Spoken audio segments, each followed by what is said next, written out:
Surveillance global, pemantauan rapat perkembangan dan trend penularan ini adalah sangat mustahak untuk kita kongsi maklumat. Kedua adalah kawalan ketat di pintu-pintu masuk negara, ya. Dan kita lakukan saringan dan tahap kesiapsiagaan kita di semua pintu masuk antarabangsa kita tingkatkan. Dan ketiga adalah pemantauan khusus sektor maritim, ya. Ini adalah mustahak, ya. Pemeriksaan kesihatan ke atas kapal dan vessel yang masuki perairan kita, terutama dari kawasan yang berisiko, ya.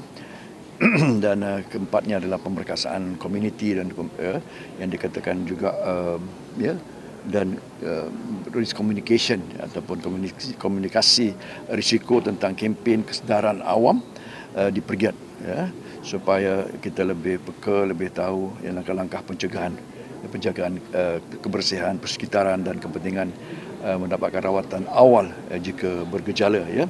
Jadi ini sangat mustahak sistem kesihatan yang siaga dan responsif yang bersiap adalah mustahak untuk kita bermula dengan memberikan amaran, pelaporan dan tindak balas KKM dipastikan sentiasa berada di tahap yang tinggi.